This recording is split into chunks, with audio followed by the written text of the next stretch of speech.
Dito sa isang murang paupahan natagpuang pinaslang ang isang mag-ina. Noong Abril 13, 1992, sa isang sirasirang paupahan sa Santa Cruz, Maynila natagpuan ang nga bangkay ng isang batang babae at isang 7 taong gulang na bata na yumanik sa buong bansa. Ang insidenteng ito ay naging pangunahing balita sa TV Patrol at iba pang news programs dahil sa kalupitan nito. Kakaiba sa look ng silid kung saan natagpuan ang mga bangkay wala ni isang identification card o anumang gamit na makapagtutukoy sa kanilang pagkakakilanlan. Maging mga fingerprint ay hindi nakuha, ang mag-ina na walang panggalan ay napilitang ilibing bilang unidentified persons sa malamig na lupa ng Manila North Cemetery. Ilang araw bago sila matakpuang walang buhay noong mahal na araw ng 1992, isang pamilya, isang mag-asawang nasa 30 anyos at ang kanilang 7 taong gulang na anak ang naglaho na parang bula habang papunta sa Tutuban Station upang sumakay ng tren pauwi sa kanilang probinsya sa Lemery, Batangas. Bukas po kami sasakay ngang unang biyaheng tren matapos ang magili na tawag na iyong ngang manugang ang buong pamilya ay naglahong parang usok. Ang matandang ina sa probinsya ay araw-araw na nag-abang sa istasyon walang sawang naghihintay sa tren na galing Maynila ngunit hindi na kailanman dumating ang kanyang pamilya. Tingnan ninyo itong litratong anak ko. Hindi niyo.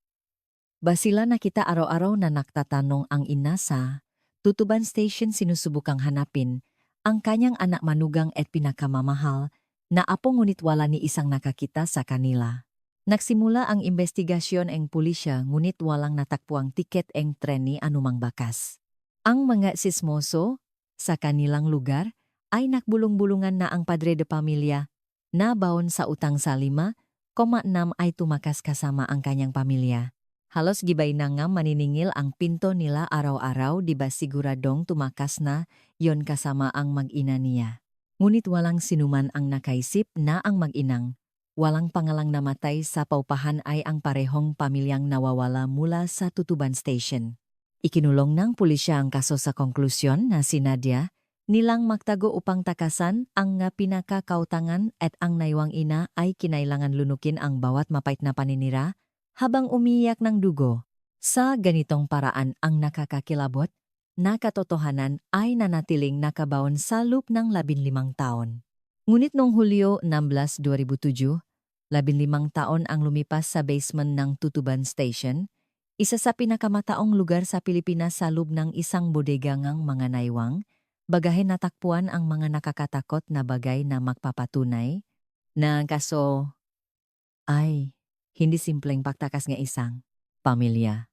Sarge may isang bag na nakasiksik sa pinakasulok ng pader sa estante.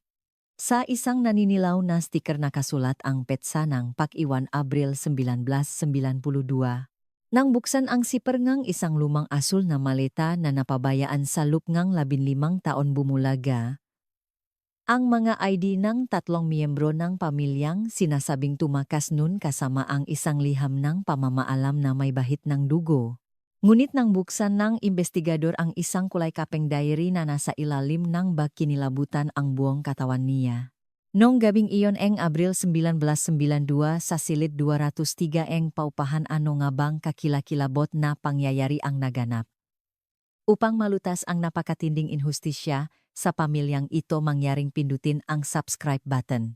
Malaking biyaya ang darating sa inyong pamilya at mga anak. Simulan na natin ang kwento.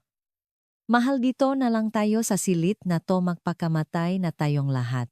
Noong 1932, isang lalaki ang pilit na pinainom ng lason ang kanyang natutulok na asawa at anak bago kitilin ang sarili niyang buhay isang insidenteng yumanik sa buong Pilipinas. 6 na oras bago ang pangyayari. Gabi NG, Bisperas NG, Biyernes Santo, Abril 1992.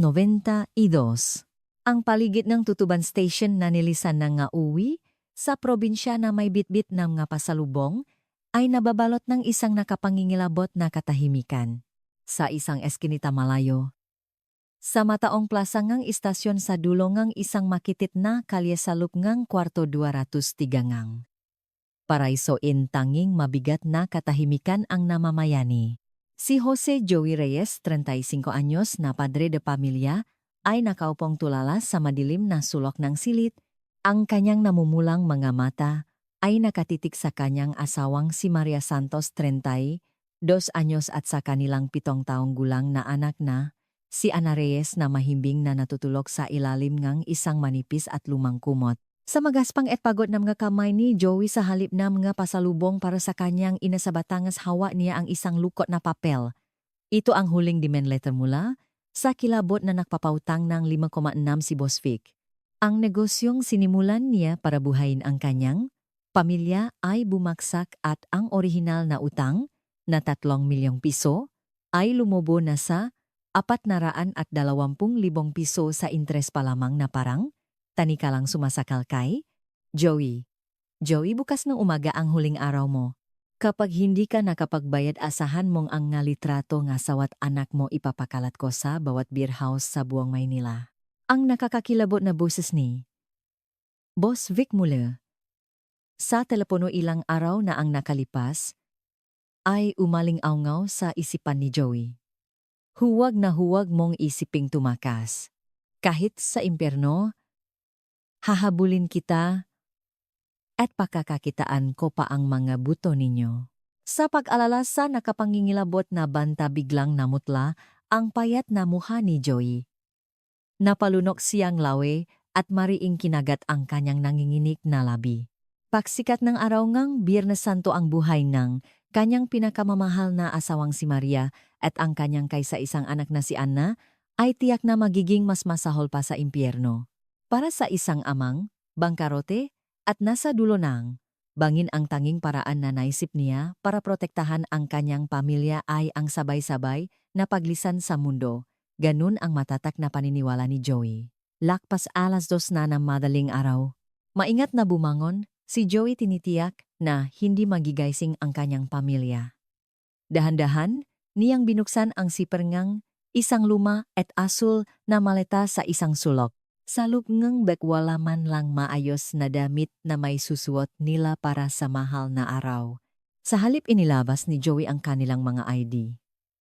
Voters ID, Postal ID. At ang luma nilang PhilHealth card. At mainggat na inilagay sa ilalim ng bag. Pagkatapos ipinatong niya ang isang liham ngang pamamaalam na isinulat niya habang lumuluha buong gabi kasama ang mga nakakatakot na demand letters. Mahal, patawarin mo ako. Ana, anak, huwag na huwag mong patatawarin itong walang kwenta mong ama.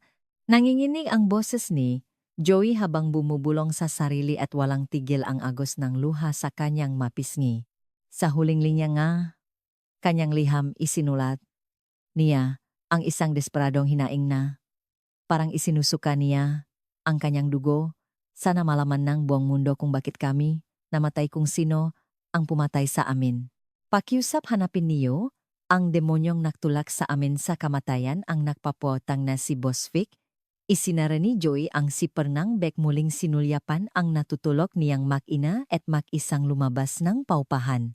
Habang hinihiwa ang malamig na hangin ng madaling araw na tila may dalang ambon, narating niya ang Tutuban Station na wala ng katao-tao. Mabigat ang mga hakbang ni Joey patungo sa left luggage counter sa isang sulok ng istasyon. Ang empleyadong naka-night shift ay kinukusot ang kanyang nga mata at tamat na nagtanong, ipapaiwan sir o itong beklang pakiusap. Heto po ang claim stop. Huwag niyo pong iwawala to, mahirapan kayong kunin ang gamit niyo mamaya. Tinanggap ni Joey ang maliit na pirasong papel na iniabot ng empleyado at isinuksok ito ng malalim sa bulsa ang kanyang damit. Matagal niyang tinitigan ang luma at asul na maleta habang inilalagay ito sa estante. Mayroong isang detalyado ngunit malungkot na plano sa likod nga pag-iwan niya nga ID at sulat ngang pamilya dun. Kapa ang tatlo sa kanila ay sabay-sabay na namatay sa paupahan ngayong gabi, wala nang kukuha pa sa bagaheng ito. Kapa lumipas na ang takdang panahon ngang pag-iwan ayon sa patakaran, tiyak na may magbubukas sa naywang asul na maleta. Sa sandaling iyon, sa pamamagitan ng Mangga idi sa loop malalaman ang pagkakakilanlan ng mga bangkay sa paupahan at mabubunyag sa mundo ang katotohanan sa likod ng kanilang malagim na kamatayan. Ganon ang iniisip ni Joey. Ang asul na malatang iyon ang tanging huling testamento na maiwan ni Joey para sa kanyang pamilya. Paglabas ni Joey sa Tutuban Station, mas naging mabigat ang kanyang hakbang. Hindi siya agad bumalik sa paupahan. Sa halip nagpagalagala siya na parang multo sa madidilim na eskinita sa likod ng istasyon. Isang luma at sira-sirang hardware store na hindi pa nagsasara ang nakakuhang kanyang pansin. Parang hinihila itinula ni Joey ang pinto ng hardware at nilapitan ang may-ari na nag-ayos ng gapaninda. Pabili po ang lason. Para saan po sir, marami kaming klase. Yung pinakamabagsik po, yung isang inuman lang tapos agad, nanginginig ang nga daliri ni Joey habang tinatanggap ang maliit na bote na may pagtatakang iniabot ng may-ari. Isinuksok niya ito ng malalim sa kanyang bulsa at bumalik sa madilim na silid 203 ng Paraiso Inn.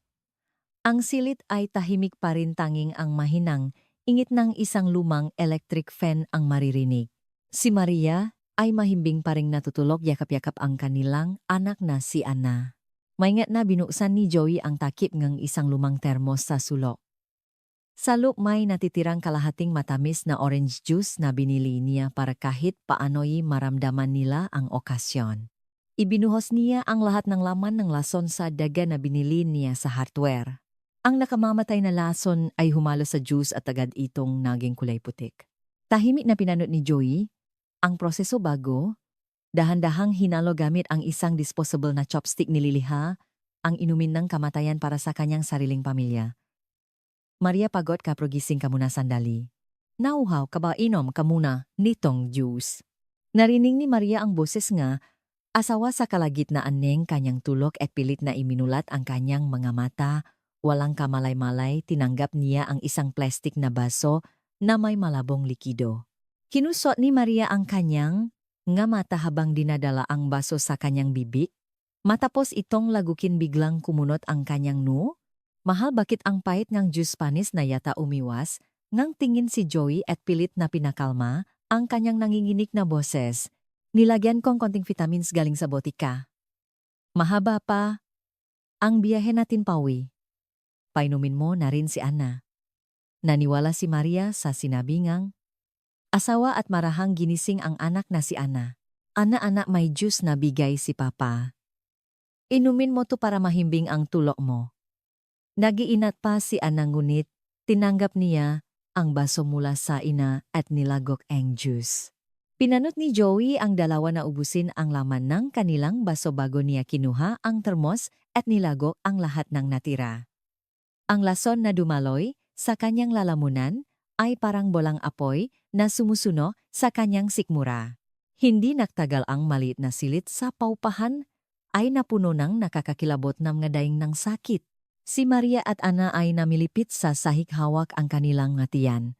Si Joey rin ay nakaramdam ng sakit na parang pinupunit ang kanyang bituka at unti-unting nakdilim ang kanyang paningin. Ang tatlong miyembrong pamilya ay sabay-sabay na nawalan ng malay sa malalim na sahig. Hindi malaman kung gaano katagal ang lumipas, ngunit sa kalagitnaan ng madaling araw biglang nagising si Joey. Isang matinding pakahilo ang kanyang naramdaman at gumapang siya sa isang sulok kung saan niya isinuka ang lahat ng lason na nasa kanyang tiyan. Ang insting ang kanyang katawan na mabuhay ang nagdulot ng pagsusuka na siyang nagligtas sa kanyang buhay. Humihingal na itinaas ni Joey ang kanyang ulo at ang paningin niya ay bumaksak sa maputlang nga mukhang kanyang mag-ina na hindi na gumagalaw. Baliw na niyugyo ni Joey ang balikat ni Maria at inilagay ang kanyang daliri sa ilalim ng ilong ni Ana. Ang kanilang nga katawan ay naninigas na at wala ng bahid ng init. 15 taon ang lumipas nang mahuli ng pulis ganito isinalaysay ni Joey ang trahedya ng gabing iyon. Nang mapagtanto kong buhay ako, parang umayat lahat ng dugo sa ulo ko. Malamig na sina Maria at Ana, pero ako humihinga pa.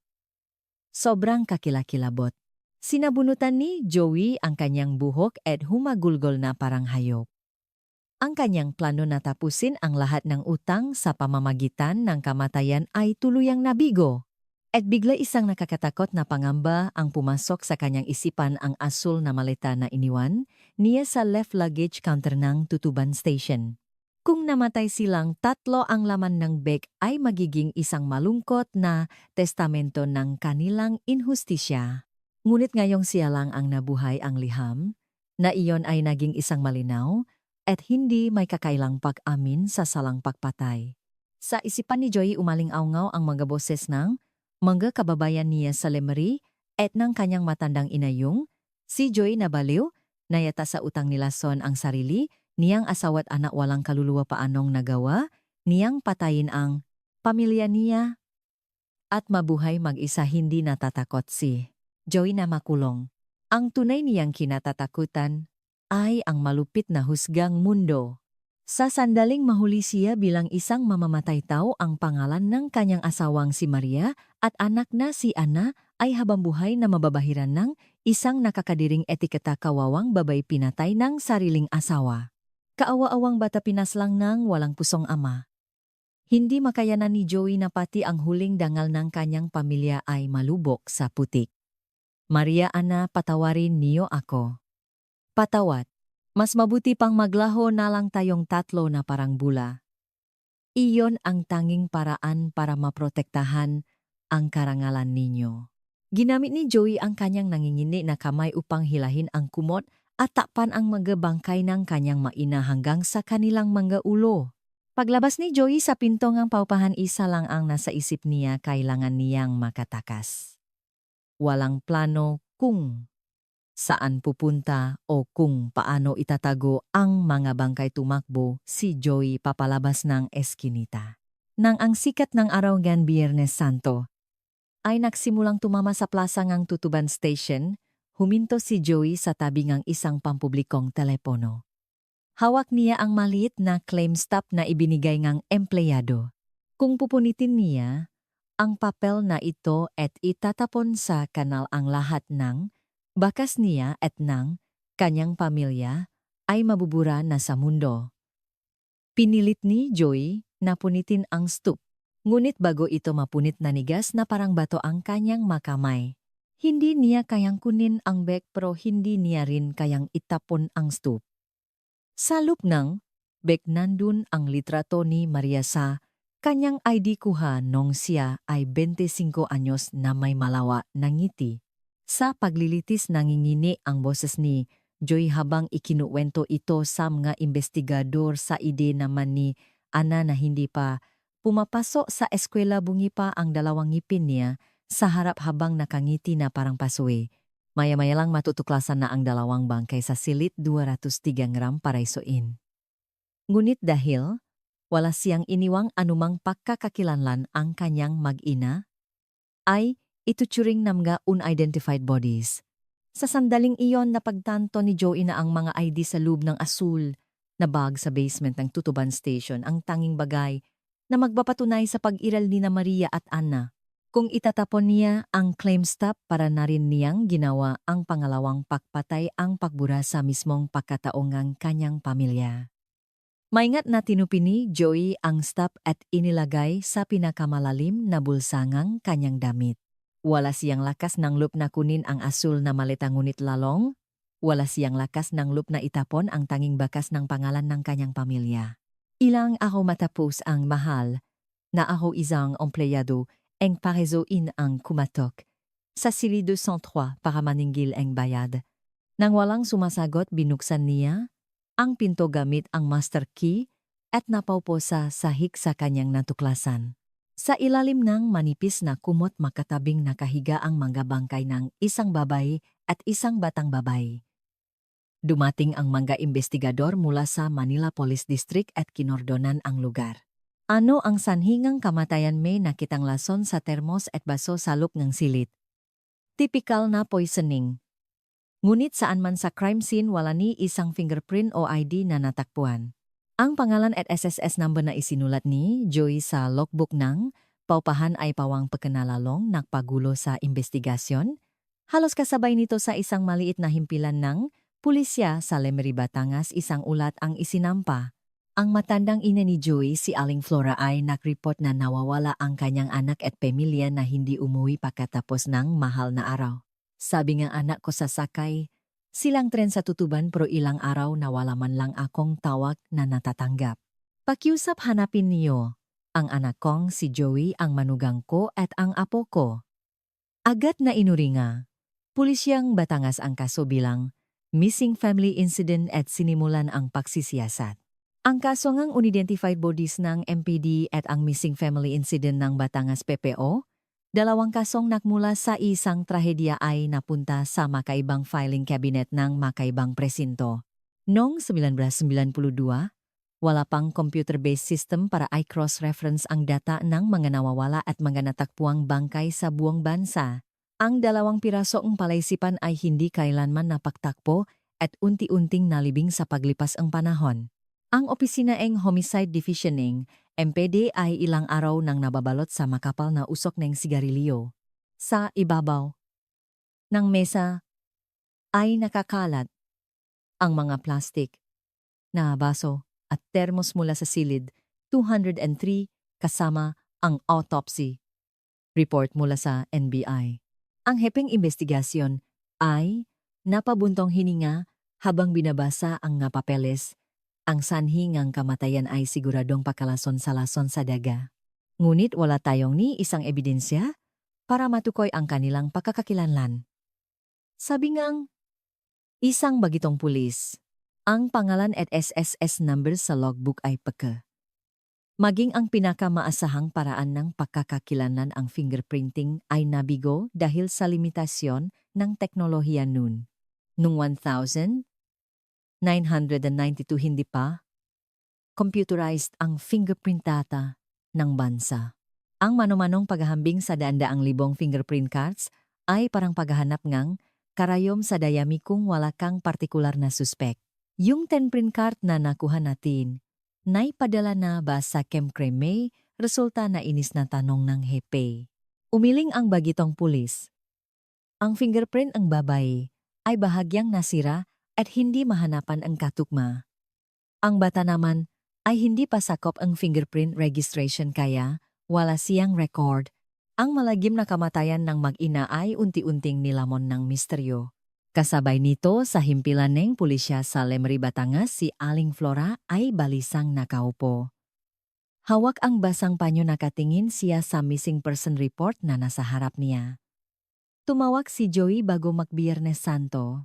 Sabi niya maga silang alis sa Tutuban, kasama raw niya sina Maria at Ana. Inabutan ng pulis si Aling Florang isang basong tubig. Lola, kapag mahal na araw, sobrang dami po talagang tao sa istasyon, baka nakahiwa-hiwalay lang sila. Magpapadala po kami ng missing persons flyer sa MPD na nakasasakop sa Tutuban, ngunit hindi nabawasan ang kaba ni Aling Flora. Inuringang pulisyangang Batangas ang kaso bilang isang tipikal na missing persons case at isinara ang folder.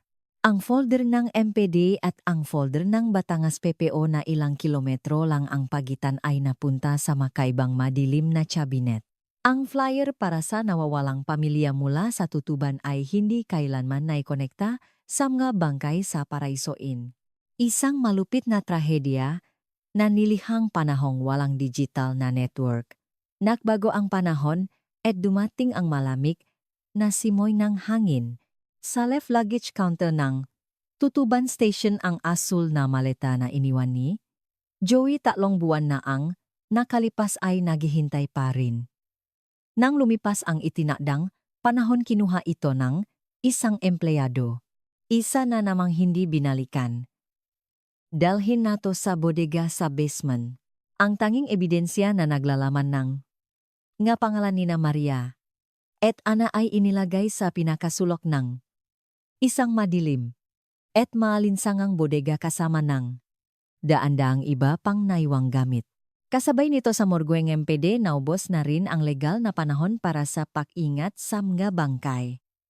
Hindi na natin sila pwedeng iwan pa sa freezer. Ay proseso na ayon sa regulasyon. Tumanggo. Nalang ang investigador. Tawagan ang City Hall, ihanda ang papeles para sa paglibing sa unclaimed section ng Manila North Cemetery. Ang mga bangkay ni na Maria at Ana na hindi natukoy ay inilagay sa murang kabaong at dinala sa sementeryo. Inihulog ang 2 kabaong sa isang malalim na hukay.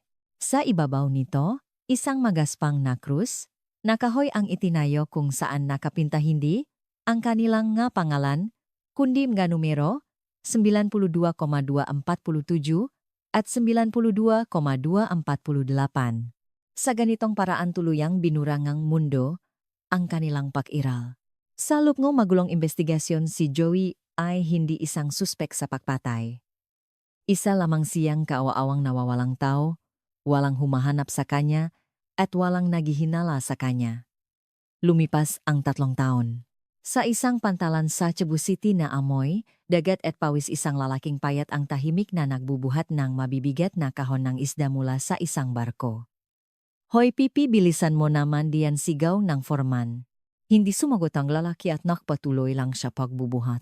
Hindi siya tumitingin kaninuman at hindi nagsasalita buong araw.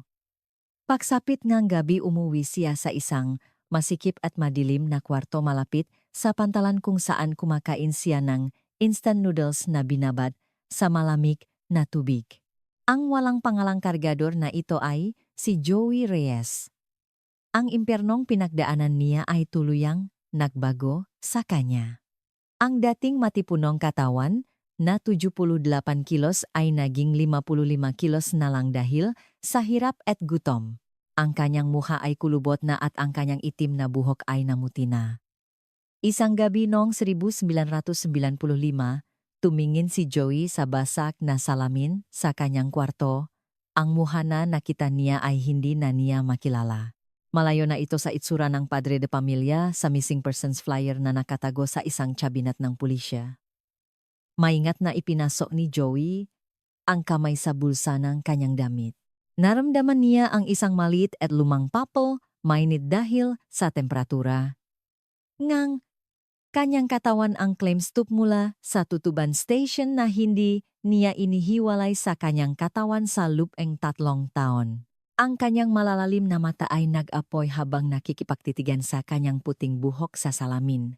3 taon matapos ang insidente noong taglagas ang 1995, si Joey na nagtrabaho bilang kargador sa Cebu ay sumakay ngang barko pabalik ngang Maynila. Sa bulsa ngang kanyang damit naroon pa rin ang luma at mainit na claim stub. Pagdating niya sa tutuban station, wala nang bakas ng dati niyang itsura. Ang kanyang namuting buhok, humpak na pisngi at payat na katawan ay naging dahilan upang walang sinuman ang makakilala sa kanya. Nahanap si Joey ng isang ahensya at na-apply bilang night shift janitor sa Tutuban Station.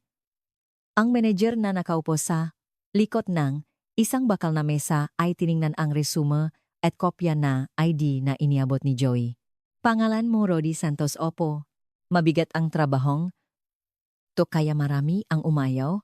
Pwede ka nang magsimula ngayong gabi?"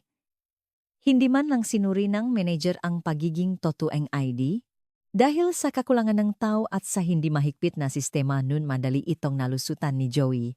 Sa isang iglap, iniwan ni Joey ang kanyang tunay na pagkatao at naging si Rody Santos, ang multong janitang Tutuban Station. Sa kanyang unang gabi, hating gabi na at wala ng tao. Ang istasyon ay parang isang malaking kuweba sa katahimikan. Ang lugar na itinalaga sa kanya ay kasama ang bodega ng mga naiwang gamit sa basement.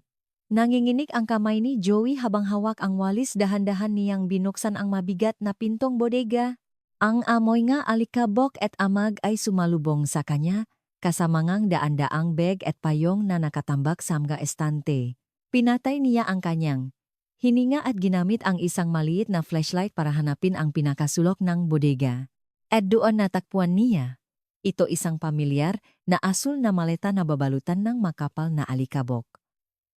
Ang naiwang gamit ng kanyang mag-ina na hindi nagalaw sa loob ng 3 taon. Napaupo si Joey sa sahig, yakap ang bag at tahimik na humagulgol. Wala siyang lakas ng loob na buksan ito, ngunit ang kaalaman na hindi nawala ang tanging bakas ng pangalan ng kanyang pamilya ay sapat na para makahinga siyang muli. Mula ng gabing iyon isang lihim at malagim na ritual ang nadagdag sa buhay ni Joey. 2 beses sa isang taon ayon sa patakaran ng Tutuban Station, itinatapon nila ang ngagamit na matagal nang hindi kinukuha. Yung ngagamit na paso na ang claim period itatapon na bukas. Siguraduhing malinis ang bodega at kumpleto ang listahan nga itatapon. Kapag dumarating ang araw ngang pagtatapon palihim na pumupunta si Joey sa bodega. Itinatago niya ang asul na maleta sa likod ng mas malalaking gamit at binubura niya ito sa listahan ng maitatapon na siya mismo ang gumagawa. Dahil walang sinuman ang gustong magtiyaga sa alikabok at baho, ng bodega palagi siyang nagtatagumpay. 15 taon ang lumipas sa investigasyon ito ang sinabi ni Joey para sa akin ang pagtatago at pagbabantay sa bag na iyon ay parang pag-alaga ng puntot. Dahil ang anak ko, na nakalibing kung saan sa Manila North Cemetery ay isang numero lang walang pangalan. Para kay Joey ang ma-ID sa loop ng bag ang tanging lapidan ng kanyang mag-ina at ang bawat gabi ng pagtatago niya rito ay ang tanging seremonya na mayalay niya. Bukod sa pagbabantay sa bag, isa lang ang koneksyon ni Joey sa mundo. Tuwing 25 gram buwan sa araw ng sahod, dala niya ang kanyang sweldo na nasa 6,000 piso papunta sa isang bangko. 5,000 rito ay inilalagay niya sa isang puting sobre kung saan isinusulat niya ang pangalan at address ng kanyang ina sa Lemery, Batangas. Hindi niya inilalagay ang kanyang pangalan o address bilang nagpadala. Para maiwasan ang nga pulis bawat buwan, ay sa iba't ibang post office sa Maynila siya nagpapadala, sa Quiapo, sa Makati, sa Pasay. Ang natitirang 1,000 piso ang kanyang budget para sa isang buwan. Tumitira siya sa isang maliit na kwarto na kasinlaki nga, aparador sa tabi ngang janitor's closet sa basement. Ang kanyang pakain ay instant noodles na niluluto sa isang portable stove. Kapag kapos na malamig na tubig na lang, mula sa gripo. Ngayong gabi suot ang kanyang uniforme huminto na naman si Joey sa harap ng isang pulang postbox. Isang makapal na puting sobre na walang pangalan ng nagpadala ang kanyang inihulog. Matagal niyang tinitigan ang madilim na butas bago siya bumalik sa malalim na kadiliman ng basement ng Tutuban Station. Sa Lemery, Batangas isang malamig na araw noong 1995. 3 taon na ang lumipas mula nang mawala ang kanyang pamilya at ang mukha ni Aling Flora na noon ay 63 anyos ay nangitim na sa pag-alala. Habang nakwawali sa bakuran napansin niya ang isang puting sobre na nakausli sa kalawanging postbox. Nakasulat lang ang kanyang pangalan at address. Nanginginig ang kamay na binuksan ni Aling Flora ang sobre at napaupo siya sa sahig. Sa loop mayroong 60 pirasong bagong-bagong 100 pisong papel 5,000 piso. Sino naman kaya ang magpapadala sa akin ng ganito kalaking pera, walang pangalan walang sulat? Ipinakita ni Aling Flora ang sobre sa kapitan ng barangay. Naku Aling Flora, baka naman galing sa simbahan o sa kung sinong may mabuting loop. Huwag na po kayong mag-alala, ipambili niyo na lang po ang kailangan niyo. Tumango si Aling Flora at itinago ang pera. Ngunit ang misteryo ay hindi nagtagal. Eksaktong 1 buwan ang lumipas at sa susunod na buwan isang kaparehong sobre na naman ang dumating. Bawat sobre ay may selyo mula sa iba't ibang post office sa Maynila. Sa ikatlong sobre alam na ni Aling Flora kung kanino ito galing. Hindi na siya nagtanong sa kapitan. Hindi rin siya nag-report sa pulis. Ang tanging ebidensya na buhay pa ang kanyang anak ay hindi niya kayang isuko. Kung ipapaimbestigan niya ito at malaman na hindi galing sa anak niya, guguho ang kanyang mundo. At kung malaman na galing nga ito kay Joey, mas lalo siyang matatakot. Bakit hindi nagpapakita ang kanyang anak nasaan? Ang kanyang manugang at apo, hindi niya alam kung kakayanin ng kanyang matandang puso ang katotohanan. Kaya pinili ni Aling Flora ang manahimik. Tuwing naririnig niya ang motor ng kartero, tatakbo siya palabas para salubungin ito. Joey, anak ko Joey. Paulit-ulit na binubulong ng kanyang tuyong labi ang pangalan ng anak. Ang sobre na hindi man lang niya binubuksan ay iniipon niya sa isang lumang kahoy na aparador. Kahit sa gitna ngang kahirapan hindi, niya magawang gastusin ang parang pinahirapan ngang kanyang anak habang wala ang asawa't apo nito. Para sa kanyang paggastos sa pera ay pagamin sa sinapitin kanyang pamilya at ang pagtapon dito ay parang pagputol sa hininggang kanyang anak. Habang pinoprotektahan, nga ina ang sobre sa malamig na silid sa Batangas, ang anak naman ay nagsasagawang isang lihim na ritual sa basement ng tutuban. Tuwing madaling araw papasok, si Joey sa bodega. Gamit ang isang maliit na flashlight bubuksan niya ang asul na maleta. Kukunin niya ang isang kulay kapeng diary at isang maliit na lapis. Sa pamilyang wala ng iba, pang nakakaalala, kundi siya, gabi-gabi siyang sumusulat ng kanyang pagsisisi. Sa loob nga 12 taon na puno ang mga blangkong pahina ng diary ng kanyang maluha. 1996. Undas naglagay, akong puting bulaklak sa harap ngang bag pero tinanggal ko rin agad baka may makakita.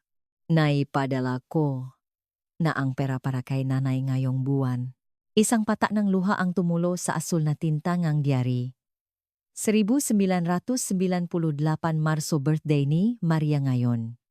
Kinakalawang na ang zipper ng bag kaya nilagyan ko ngang langis na binili ko sa hardware. Paulit-ulit na hinahaplos en magaspang na daliri ni Joey ang ID ng kanyang asawa. 2002, Hunyo kung buhay si Ana, 17 anyos na siya ngayon. Kanina may nakita akong isang dalagita sa telepono tawa ng tawa. Matagal ko siyang tiningnan. Si nanay naman sa Batangas kumakain pa kaya ng maayos habang lumilipas ang panahon lalong gumagaralgal ang sulat ni Joey sa diary. Ang pangungulila at bigat ng kasalanan ay parang amak na kumakalat sa bawat pahina. 2004 Enero Maria Ana, alam ko kung saang malamig na lupa kayo nakalibing. Manila North Cemetery, 92,247, 92,248. Pero hindi ako pwedeng pumunta. Sa oras na puntahan ko ang puntot na iyon malalaman ng lahat ang ating sikreto. Huwa niyo akong patatawarin. Patawad. Isinara ni Joey ang diary at hinaplos ang takip nito. Ibinalik niya ang lahat sa bag, isinara ang zipper at muling itinago sa pinakamadilim na sulok. Mabilis na lumipas ang panahon. Nobyembre 2007. Ang Tutuban Station ay sasailalim sa isang malaking renovation at sinimulan nilang inspeksyonin ang lahat ng laman ng bodega. Sa pagkakataong ito, hindi mga janitor ang gumawa kundi isang eksternal na kumpanya. Wala nang magagawa si Joey. Isang trabahador, ang humila sa asul na maleta mula sa sulok. Boss, may bag dito, 1992 pa ang sticker. Sige, buksan mo para masigurong walang opas na laman bago itapon. Nang piliting buksan ng trabahador ang kinakalawang na zipper, bumuhos ang ngalumang papel at isang notebook. Sa isang papel may mga salitang demand letter at isang liham ng pamamaalam na may pangalan ng 3 tao. Agad na tumawag ang trabahador sa 112 at dumating ang mga investigador mula sa MPD. Nagsimula ang isang masusing investigasyon sa loob ng maalingasaw na bodega. Ginamit ang mga scene of the crime operatives ang special lights para surin ang bag. Hindi pantay ang alikabok sa ibabawang bag. May senyales na madalas itong hawakan. Ginamit nila ang magnetic powder sa zipper at nakita ang mabakas ng balat at friction. Ang masulat at ID ay maingat na inilagay sa mga evidence bag. Ginamit nila ang ninhydrin solution sa mga papel at unti-anting lumitaw ang nga malinaw na fingerprint na kulay lila. Malinaw ang nga fingerprint. Ipadala agad sa Office Automated Fingerprint Identification System sa krame. Ang atensyon ni SPO4 de la Cruz ay napunta sa kulay kapeng diary. Maingat niyang binuksan ang unang pahina. Ang diary na ito ay naglalaman ng mga crucial na ebidensya. Ang tinta sa mga unang pahina ay tuyong-tuyo na. Ngunit sa mga huling pahina halatang bago pa ang tinta. Sinimulan niyang basahin ang diary. Ang unang entry ay may petsang Oktubre 3, 1995. Eksaktong 3 taon matapos ang insidente. Patuloy na binabanggit ng naksulat ang mapangalang Maria Santos at Ana Reyes at ang kanyang ina na si Aling Flora. Nang marating ni SPO 4 de la Cruz ang huling pahina na ni Garcia. Sarge, halika rito, tingnan niyo to anong petsa ang huling entry Nobyembre 14, 2007. Sarge, 3 araw lang ang nakalipas na patigil ang lahat. Sa huling linya ng diary malinaw na nakasulat lilinisin na raw ang bodega. Lalabas na sa mundo ang bag. Maria Ana, patawat si Papa. Nanay, naipadala ko na po ang para sa buwang ito. Hindi ito isang bag na napabayaan sa loob ng 15 taon. May isang taong nagbukas nagsulat at nagsara nito sa loob ng 12 taon. Tumingin si SPO 4 de la Cruz sa labas ng bukas na pinto ang bodega at ang kanyang mamata ay nanlilisik. Ang himpapawid sa opisina ang MPD ay mabigat. Sinimulan nilang suriin ang records ng majanitor sa Tutuban Station. Sa isang makapal na folder nakita nila ang resume ng isang lalaking pumasok noong Oktubre 1995. Sarge, tingnan niyo, itong si Rodi Santos. Ang petsang ang pagpasok niya ay tukma sa petsangang unang entry sa diary. Sa loob ng 12 taon walang absent at siya ang laging nakatalaga sa night shift at sa basement. Ang litrato sa resume ay isang matandang lalaki na maputi na ang buhok ngunit alam ni De La Cruz na ito si Joy Reyes. Puntahan natin siya sa Tutuban ngayon din. Hating gabi sa isang tahimik na pasilyo sa basement ng Tutuban may isang payat na lalaking naglilinis ng sahig. Si SPO 4 de la Cruz ay huminto sa kanyang likuran at nagsalita. Joey Reyes. Sa loob ng 15 taon ngayon lang ulit narinig ng lalaki ang kanyang tunay na pangalan, nanigas ang kanyang kamay. Hindi siya tumakbo o nakdeni. Para bang matagal na niyang hinihintay ang sandaling ito, dahan-dahan siyang lumingon. Naipadala ko na po ang para sa nanay ko ngayong buwan. Sa susunod na buwan kayo na po sana ang bahala. Ang unang inalala niya ay hindi ang sarili kundi ang kanyang ina. Napatahimik ang mapulis. Habang ipinoposas ang mukha ni Joey ay kalmado na parang nabunutan ang tinik. Sa interrogation room inamin ni Joey ang lahat. Ako po ang pumatay sa kanila. Ako po ang nakapainom ng glasong kina Maria at Anna. Tumulo ang kanyang maluha. Ikinuwento niya ang lahat ang gabi sa Paraisoin, ang pagsusuka niya at ang pagtatago niya sa Tutuban para bantayan ang nga ID ng kanyang pamilya. Nasaan ang nga bangkay ni na Maria at Ana, tanong ni De La Cruz. Humagulgol si Joey at sinabi ang mga numerong hindi niya kinalimutan sa loob ng 15 taon. Sa Manila North Cemetery, sa unclaimed section, 92 to 247 at 92 to 248. Ang mga numerong ito ay tumugma sa records ng MPD mula 1992. Sa wakas pagkatapos ng 15 taon ang 2 bangkay na kilala lamang bilang mga numero ay nabiyan ng pangalan Maria Santos at Ana Reyes. Kinabukasan sa Manila North Cemetery, sinimulan ang pahuhukay. Isang bekhu ang maingat na nag-alis ang lupa. Lumitaw ang 2 luma at bulok na kabaong. Nang buksan ito nakita ang 2 kalansay. Kumuha ang nga soko ang buto at ngipin para sa DNA testing. Sa tabingang kalansayng bata may nakitang isang maliit at kinakalawang na metal.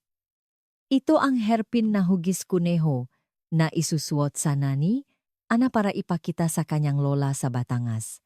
Si Joy na nakaposas at nakabantay sa malayo ay napaluhot sa lupa at yumuko nang makita ito. Kinabukasan si SPO 4 de la Cruz at ang kanyang makasama ay nagpunta sa Lamari, Batangas.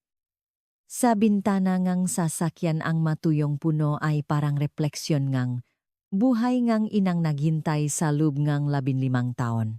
Pagdating nila nakita nila si Aling Flora 78 anyos na nagayos ng lupa sa kanyang bakuran. Aling Flora, galing po kami sa MPD. Huwag po kayong magugulat. Nahanap na po namin ang anak ninyong si Joy Reyes. Ngunit hindi nagulat si Aling Flora. Hindi siya sumigaw o natumba. Para bang alam niyang darating ang araw na ito. Nasa presinto ang anak ko ano malamig, ngayon pumasok muna kayo at magpainit. May ipapakita ako sa inyo. Pumasok sila sa isang malamig na silid. Kahit may prasiyang natatanggap ang bahay ay ganun pa rin kahirap. Lumapit si Aling Flora sa isang lumang aparador at binuksan ang pinakailalim na drawer. Napanganga si De La Cruz sa nakita. Ang drawer ay punong-puno ng maputing sobra. Mahigit 100. At lahat hindi pa bukas. Ano po ito Aling Flora, bakit hindi niyo po binuksan, tanong niya. Nagsimulang umiyak si Aling Flora. 15 taon na buwan-buwan may sobrang dumarating. Kahit walang pangalan alam kong galing sa anak kong si Joey. 144 na sobra lahat yan. Hindi makapagsalita ang mapulis. Natatakot akong malaman. Kaya hindi ko sinabi kahit kanino. Kapag binuksan ko ang sobre parang kinukumpirma ko na wala na ang manugang at apo ko, natatakot akong malaman kung anong ginawa ng anak ko. Hindi binuksan ni Aling Flora ang mga sobre dahil sa takot sa katotohanan. Habang si Joey ay nagdurusa sa basement ng tutuban, ang kanyang ina naman ay nagdurusa sa pananahimik sa Batangas. Nag-alis ng sombrero si SPO 4 De La Cruz at yumuko. Ang magaspang na kamay ni Aling Flora ay hinaplos ang unang sobre na ipinadala 15 taon na ang nakalipas. Sa interrogation room sinabi ni De La Cruz kay Joey ang tungkol sa mga sobre. Humagulgol si Joey. Bakit mo pinatay ang mag-ina mo at bakit ka nabuhay? At nagtago, tanong ng hepe. Ikinuwento ni Joey ang banta ni Boss Vic. Pinabantaan niya pong ibibenta sa beer house ang maina ko. Hindi ko kayang hayaang mangyari yun. Para sa kanya kamatayan ang tanging paraan. Kung nag-iisa kang nabuhay, bakit hindi ka sumuko, bakit mo itinago ang baksigaw ni De La Cruz? Sa oras na umamin ako, bilang mamamatay tao mababahiran ang pangalan nina, Maria at Ana. Ayokong pagsismisan sila ngandao. Inisip niya na kung maglalaho siya ituturing lang silang mga nawawala. Ngunit hindi niya kayang burahin ang kanilang pag-iral, kaya niya itinago at binantayan ang bag. Dahil sa maliit na pride mo, 15 taon silang nakalibing bilang manumero sa isang sementeryo para sa mga hindi kilala. Alam mo ba kung gaano sila pinabayaan sa ilalim ng lupa? Sigaw ni De La Cruz. Sumigaw si Joey na parang hayop. Ang kanyang diary ay hindi isang pagsisisi, kundi isang pagbibigay katwiran sa sarili. Ang 144 na sobra ay hindi pagmamahal sa ina kundi isang paraan para pakbayaran ang kanyang kasalanan. Nilagyan ng tinta ang hinlalaki ni Joey at idinin ito sa confession statement. Disyembre 2007 sa isang maliit na sementeryo sa Lemery, Batangas, inilipat ang mga labi nina Maria at Ana. Ang mga numerong 52,2447 at 52,2,248 ay tuluyan ng binura. Pinalitan itong isang lapida kung saan nakaukit ang kanilang mapangalan. Maria Ana, patawarin niyo ako. Hindi ko kayo agad nahanap. Siguro nilamig at nalungkot kayo ng husto, hagulgol ni Aling Flora habang hinahaplos ang lapida. Aling Flora, kasama na po nila ang mamahal nila sa buhay ngayon. Hindi na sila mag-isa, sabi ni De La Cruz. Salamat mga sir. Utang ko sa inyo ang buhay ko. Ang kasalanan ng anak ko, ako na ang magbabayad sa kabilang buhay. Habang si Joey ay isinasakay sa isang police van papuntang kulungan, ang kanyang muha ay blanko. Salamat po sa lahat, pagbabayaran ko ang kasalanan ko habang buhay sa kulungan. Habang umaandar ang sasakyan, nakatingin si Joey sa direksyon ng timog kung nasaan ang kanyang ina at ang puntot ng kanyang mag-ina. Tahimik siyang umiyak. Ang trahedya na dulot na kahirapan at maling desisyon ay nagwakas na. Ngayon naiwan sa atin ang isang tanong, kung ang lipunan ay nag-abot man lang ng Tulong sa pamilyang ito maiwasan kaya ang trahedyaang ginawa ni Joey ay hindi pagsisisi kundi pagtatago sa katotohanan. Ang pananahimik ni Aling Flora ay isang paraan para takasan ang masakit na realidad sa Balang Tutuban Station ngayon. Wala na ang asul na maleta na naglalaman ng isang sikreto. Sa isang aparador sa Batangas naroon pa rin ang 144 na sobre na hindi nabuksan simbolo ngang malamig na pagmamahal ng isang anak. Ang kwentong ito ay nagpapaalala sa ating ang bigat ng isang pangalan. Ang katotohanan gaano man kalalim ibaon ay laging hahanap ngang paraan para lumabas. Naway ang mapangalang Maria Santos at Ana Reyes ay makahanap ng kapayapaan. At naway hindi na natin muling palakpasin ang tahimik na sigaw tulong ng ating kapwa. Kung nakarating ka sa dulo ng kwentong ito, mag-iwan ka ang komento para sa pamilyang nagdusa. Ang kabutihang ipinapakita mo sa iba ay siguradong babalik sa'yo at sa iyong pamilya ng maka 10,000 beses. Maraming salamat sa pakikinig.